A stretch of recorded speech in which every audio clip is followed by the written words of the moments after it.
So hi everyone, welcome to another video. We're back at our project at the moment, and I'm just going to in a second give you a little tour to show you what's changed in the interviewing days. But just before I did that, I just thought I would let you know that we've had some interaction from a guy called Jack, and if you're watching this, hi Jack. He's been in touch with Rebecca on Facebook. Rebecca, when I release a video, Rebecca tends to put a little post on Facebook to let other people know that we've put another update out. And he got in touch. I think it seems they might have gone to school together. Anyway, he had a really great question about purchasing property. And thank you for the question, Jack. And we're going to do an episode and we'll address that question and answer it in perhaps the next one or two, perhaps 3 videos.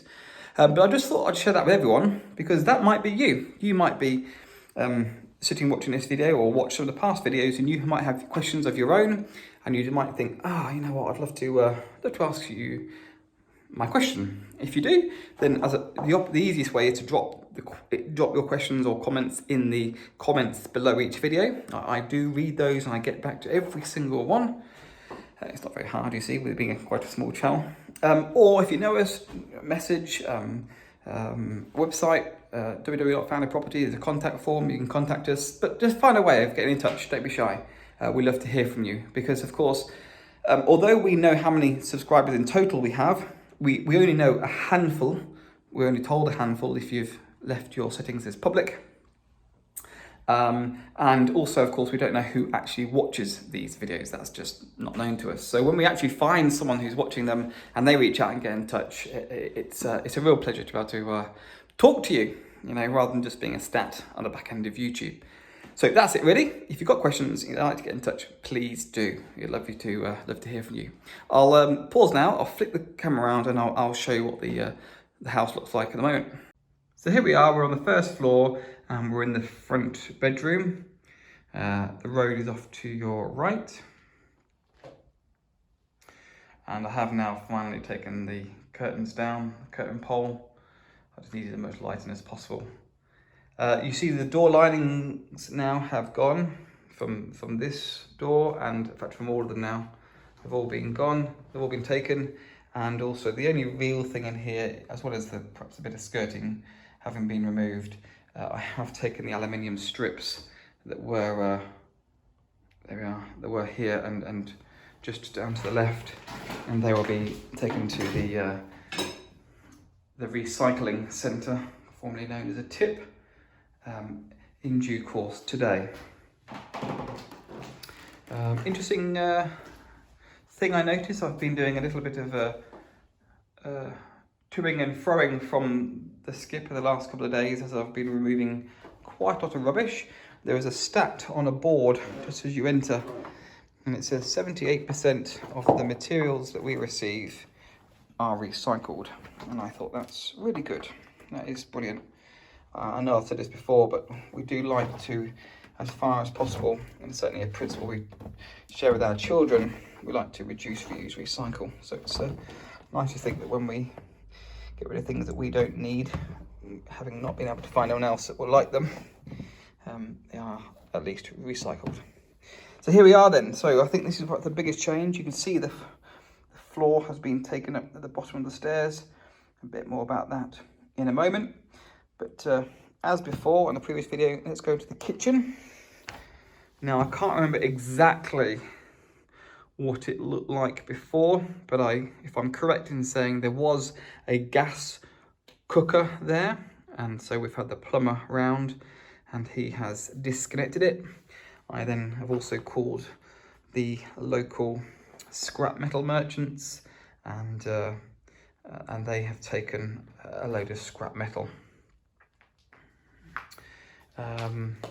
Now that you can probably see one of the biggest changes here is this channel that's appeared in the floor, and the rest of the floor has been broken up. This is the preparatory stages to getting rid of all this. The channel is what I have already bagged up, taken to the car, driven to the tip, the recycling centre, and deposited in the hardcore container, and someone else will make use of what we don't need. The rest of it though, As of, it's Friday today, on Monday, all this will be taken out onto the road, and I think we've got about, 4 of us who are going to be shoveling all this out, and in the afternoon a grab will come and, a lorry with a grab on the back will come and take it away for us. How much there is, I am not sure, but it's been relatively challenging lifting all this. Now, as a person who just likes to notice things and spot things, I don't know if it picks it up very well on this camera looking at it, but you might see that this concrete looks sort of fairly brown in colour. Then you get this sort of section here in the middle, almost perfectly a third of the floor, and this concrete looks grey and white, much thicker, and then another third over there, which is again sort of the brown colour, the same as was on the right hand side. And again, I don't know how much that picks it up, but I wonder why that was like that. That was my question. Just couldn't help but notice it. More concrete has been broken up here, ready for Monday. Not really too much has changed, other than I think last time the tiles had been removed from these 2 walls. I've also then had a bit of fun hacking off some of the plaster as well. But the key priority to me was to get the floor broken up. Arguably that's the most challenging, and so we have almost finished it. Thank you ever so much to that gentleman who has lent us the power tool, the jackhammer. In fact, thank you to all those who lend us things that we don't have. We can borrow them for a short period of time. We do really appreciate it. And there is that jackhammer. A bit of a beast, but certainly invaluable. So I'm not just left using these. So this is the front room. Again, I think you'll agree it looks quite different.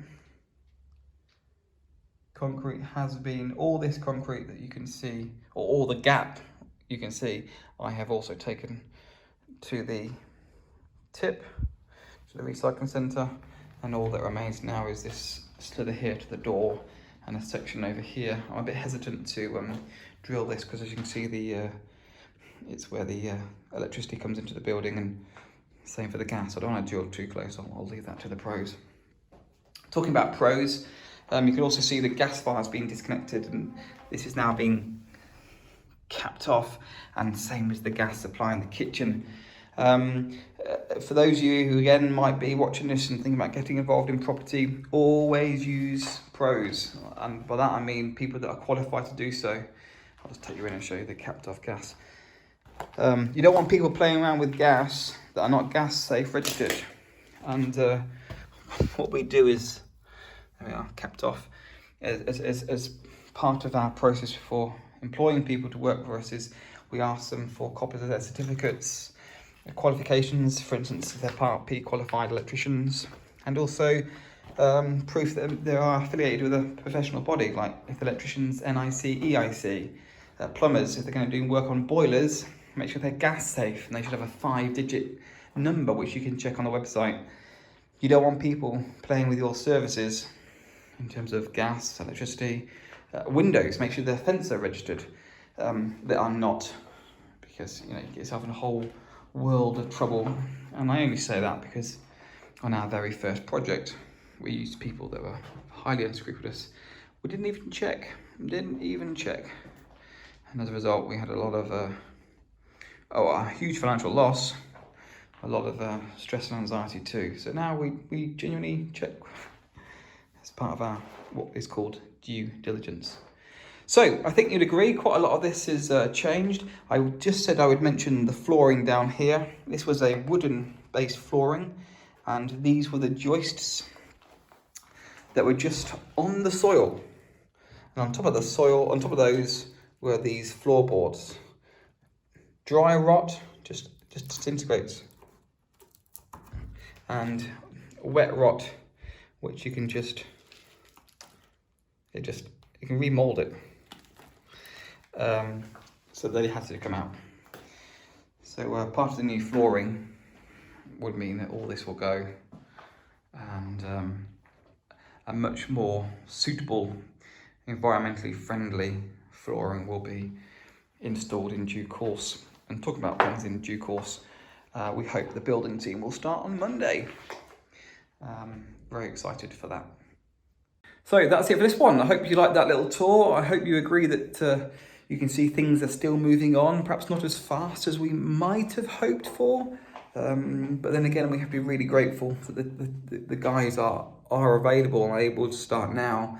Early today, I had a phone call. I called up a chippy, a kitchen fitter, and I was talking about a project. And I said, what's your availability like? And he said, Christmas. And I laughed because that's not the first time I've heard. I've heard a number of trades are now taking bookings into 2022. So trades in particular are really in high demand. That's our experience. So we've only had to wait about, 5 weeks ish for the guys to work and be able to work with us on this one.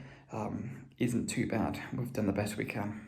So that's it for this one. Hope you enjoyed it. Stay tuned for future ones, and also look out for Jack's video where we answer his question about purchasing property. See you next time.